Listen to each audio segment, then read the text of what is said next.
오늘은 훈련 7, EBS 개인 양육 훈련 7입니다. 매일 하나님을 만나야 된다 그러죠. 하나님을 만나자. 그냥 이렇게 하면 단순한데 하나님을 매일 만나야 돼요. 여러분 그렇지 않은 거죠? 여러분이 좋아하는 것들은요 매일 하고 싶잖아요. 그죠? 뭐 청년들이 사랑하는 사람을 매일 만나잖아요. 좋은 친구를 막 매일 만나고 싶잖아요. 그게 정상입니다. 나에게 하나님이 아무 이익이 없다니까 하나님 만나는 걸 싫어하잖아요. 그런데요, 이 하나님을 만나면서 말씀 속에서 만나는 거니까, 또 이런 우리에게 주어진 이런 메시지 가지고 하나님을 만나잖아요. 여러분, 그게 너무 좋아해야 됩니다. 저는 옛날에는 이 말씀이 그렇게 좋은 줄 몰랐어요. 그래가지고, 전도사 때 지금 제가 이제 이 복음 만나기 전까지 전도사 때에 원주에서 치악산 밑에서 이제 교회가 그쪽인데, 너무 힘든 거예요. 왜냐하면 친구도 한 사람도 없어.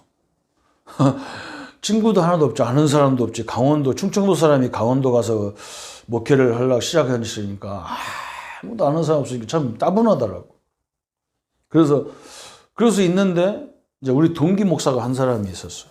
동기 목사, 우리 나이보다 나이가 더 먹은 다 두 분이 있었는데, 하나는 여자고 하나는 남자인데, 이 사람들 다 나보다 나이가 더 먹었어. 뭐 형님 같고 누나 같은 사람들인데. 그래서 우리가 시간만 되면 셋이 만나는 거예요, 막. 그 식구들하고 같이 만나기도 하고. 그래서 막 맛있는 것도 먹으러 다니고, 막 삼겹살도 구워 먹고, 막 그래. 너무 외로우니까, 서로 외로우니까 다들. 그런 기억이 나요. 그런데 어느 날 제가 이 복음을 듣기 시작하는데 너무 좋은 거예요, 이게. 은혜가 내가 너 어떻게 감당을 못 하겠는 거예요. 그러다 보니까 어느 날부터 내가요, 그 모임에 안 가지는 거예요. 그냥 사무실에 시간만 되면 사무실에 앉아가지고 막 이 메시지들을 막 보고 듣고 읽고 그러니까 우리 옆에 있는 전도사들도 나보고, 아이고, 전도사님 왜 요즘 변했냐고. 응? 왜 요즘 안 나가냐고 그랬대. 아이고, 니들 몰라. 내가 뭔가 말씀에 충격을 받은 게 있다 그랬더니, 그렇게 충격이 되냐 그러더라고, 사람들이. 너무 좋은 거죠. 그러죠? 왜 그러냐면, 이 교재들을 쫙 보면서 제가 뭘 느꼈냐면, 내가 앞으로 평생 이걸 가지고 말씀 운동하면 되겠구나. 이런 목회에 대한 답이 나온 거예요. 그러니까 나는 완전히 다르잖아요. 그리고 또 중요한 게 뭐냐면, 내가 요 정도도 이 메시지를 이해 못하고 이런 것도 없이 내가 목회하려고 했던 이 무모한 도전을 내가 했구나. 이런 생각이 딱 들어오는 거예요. 그래서 내가 성도들을 확립시키기 전에 내가 먼저 확립을 해야 되겠구나. 그래가지고 막 계속 하나님이 또 얼마나 기쁜지, 그때는 우리 교단이 이제 교단한테 문제가 안 일어날 때니까 100주년 기념관, 서울의 100주년 기념관에서 월요일날마다 세미나 하셨어요. 그래서 내가 이제 월요일날 우리가 교회는 거의 다 쉬는 날이거든, 일반 교회는. 그래서 이제 월요일날 돈도 없지만 그냥 받듯이 그냥 표 하나 사가지고 서울 100주년 기념관까지, 원주에서는 가까우니까 가가지고 은혜 받는데 그때 이 메시지들을 하시는 거예요. 너무 좋더라고요. 여러분, 한번 생각해 보세요. 하나님이 여러분 그렇게 좋습니까? 말씀 듣는 게 그렇게 행복하고 좋습니까? 이거 한번 자기 스스로 진단을 해봐야 돼요. 특히 사역자는요, 사역이 재미있는 것도 중요하지만 그 전에 하나님이 나와 함께 하는 게 너무너무 행복하고 감사해야 돼요. 하나님을 매일 만나야 되겠죠. 그 만나는 방법이 어떻게 만나냐?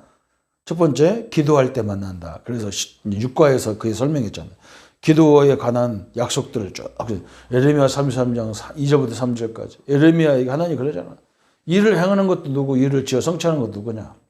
너는 내게 부르짖으면 내가 너에게 알지 못하는 크고 비밀한 것들을 알려주겠다. 이렇게 쭉 얘기가 그 얘기했잖아. 이사야 50장에 이 하나님을 알지 못하는 자들, 하나님 어떻게 하냐면 내가 다 찢어버리겠다 그랬다. 참 엄청난 얘기했죠. 시편 이사야 40장 31절. 오직 여호와를 앙망하면 막 새에 힘을 준다 그랬죠. 우리가 하나님을 너무 사랑하면 하나님이 계속 힘을 주는 거예요. 그죠? 요한복음 15장 7절에 너희가 내 안에 거하고 내 말이 너희 안에 거하면. 요한복음 15장 16절에는 너희가 나를 택한 것이 아니고 내가 너희를 택해 세웠다 그랬죠. 요한복음 16장 24절에는 지금까지 너희가 내 이름으로 기도하였지만 이제 내 이름으로 기도해라. 요한일서 3장 21절 23절에는 이제 하나님이 우리를 사랑한 것처럼 너희가 서로 사랑하면 하나님이 무엇이든지 다 주겠다는 거예요. 요한일서 5장 14절에는 하나님의 뜻을 알고 기도하면 내가 다 무엇이든지 주겠다는 거예요. 여기에 보면 거의 다 뭐냐면 무엇이든지 기도응답 받는 방법이 나온 거예요. 무엇이든지 어느 때 뭐든지 기도하면 응답 주느냐는 거예요. 그래서 우리가 그 하나님의 뜻을 알고 또 하나님이 사랑의 원리, 하나님의 원리는 사랑, 살리는 원리란 말이죠. 이걸 아는 사람에게는 또 말씀을 붙잡고 기도하면 다 주겠다는 거죠. 그러면 기도할 때 하나님 하시는 일이 뭐냐? 성령이 역사하고 주의 사자를 파송하고 사단의 권세를 결박하고 응답 아니면 해답을 주시게 돼 있다. 어제 설명한 거죠. 그럼 기도의 방법은 어떻게 해야 되느냐? 제목을 정해라. 그리고 시간도 정해라. 이게 딱 율법적으로 정하지 말고 나는 아침 딱 몇 시에 일어나서 기도하겠다. 그렇게 하면 못 해요. 그러니까 그걸 유동성 있게 정해야 돼. 유동성 있게. 아침에 막 일어나서 막 바빠 죽고 출근하고 그래야 되는데 막 기도할 시간이 어디 있어. 어떻게 하냐. 직장 가는 시간에 기도하는 거야. 생각으로 계속 기도. 퇴근할 때 기도하는 거예요. 그거 2번만 해도 되잖아요. 장소도 정하고 또 같이 할 수 있는 사람이 있으면 같이 기도하고 일을 행하기 전에나 이 일을 행하고 나서도 기도하고 이렇게 하는 거죠. 그죠? 2번째, 하나님을 이제 기도로, 첫 번째는 기도로 매일 만나야 되고, 2번째 하나님 말씀으로 하나님의 지시를 받아야 된다는 말은 하나님의 말씀을 받아야 된다는 말이죠. 시편 119편 10절에 우리 마음에 하나님 말씀을 받아라. 디모데후서 3장 16절에 하나님은 말씀은 성령의 감동으로 되었기 때문에 그래서 성경 읽을 때 제일 많이 하나님 말씀 들을 때 제일 성령이 많이 역사할 수밖에 없어요. 성령이 이 성경을 편집할 때 가장 크게 역사할 수밖에 없어요. 하나님 말씀이기 때문에 그래요. 요한복음 15장 7절에도 너희가 내 안에 거하고 내 말이 너희 안에 거하면 무엇이든지 원하는 대로 기도해라 했죠. 그래서 성경을 볼 때 어떻게 봐야 되냐면 사건에 나타나는 하나님의 지시가 있잖아요. 사건. 그죠? 그러니까 여러분 이게 중요한 거예요. 우리는 현실이 있잖아요. 내 현실이. 그죠? 우리 집은 우리 집을 얘기해 보면 형제간이 이제 13남매요. 그럼 대부분 우리 집은 이제 사실대로 모르고 현실만 쳐다보니까 니네 집이 형제가 몇이냐? 13명인데요. 그러면 사람들이 어째 그렇게 많이 낳냐 그러잖아. 그죠? 사실은 뭐냐면 우리 어머니가 2분이란 말이에요. 그죠? 그게 사실인데 그걸 모르는 사람 그냥 누가 우리 어머니 2사람입니다. 거기서 난 사람이 13명이면 이렇게 나는 사람이 어디 있어? 그냥 13남매입니다. 이렇게 자연스럽게 하죠. 사실을 모르는 사람은 대단히 낳다 그렇게 하죠. 그죠? 사실은 어머니가 2분이서 낳기 때문에 많이 낳은 거죠. 그런데 그걸 넘어서는 방법이 있단 말이에요. 그게 뭐냐면 영적인 하나님의 뜻이 있단 말이에요. 그 속에. 그죠? 요걸 찾아야 되는 거예요. 그러니까 사건 속에도 그냥 그 자체가 사건이지만 그 속에 하나님의 계획이 있단 말이죠. 항상 여러분 이렇게 신자들은 그렇게 봐야 돼요. 상황이 있는데 그 상황 배경에 하나님의 뜻이 있단 말이죠. 그죠? 인물, 그죠? 성경의 인물도 마찬가지죠. 직업에 따라서 나타나는 하나님의 지시도 있잖아. 그러니까 다윗이 왕이지만 정확히 말하면 다윗이 왕 되기 전에는 군인이었잖아요. 그죠? 그럼 군인은 어떻게 해야 되느냐? 그게 나온 거죠. 그죠? 요셉이 막 아버지가 엄마가 죽고 막 그런 사건이 벌어졌단 말이에요. 그게 하나님 어떻게 인도했어요? 그걸 총리를 만드는 과정으로 인도했잖아요. 그런 상황이 있었단 말이에요. 또 노예로 가고 감옥에 가고 거기서 정치도 배우고 경제도 배우고 그랬단 말이에요. 그죠? 또 인물에 대한 것, 직업에 따라 나타나는 것도 있잖아요. 직업. 그죠? 그래서 여러분의 직업을 성경 속에 찾아보면 나오는 거예요. 그 인물들이. 미래에 대한 약속. 그죠? 이건 디모데후서 3장, 마태복음 24장 25장, 계시록이 미래에 대한 하나님의 말씀이 나오죠. 그죠? 그래서 우리가 개인에 대한 매일, 내 대해서 우리가 매일 말씀이 있잖아요. 그죠? 기도수첩까지 우리가 매일 또 매시 나타나는 하나님의 지시가 있단 말이죠. 그래서 대부분 강단은 시대의 깨달음을 우리가 말씀을 하는 거고 수요일날 금요일 날은 그 말씀 가지고 적용을 해서 내가 다시 못 깨달은 부분들을 또 깨달아가는 회개의 촉구의 시간이다. 그렇게 보면 되고요.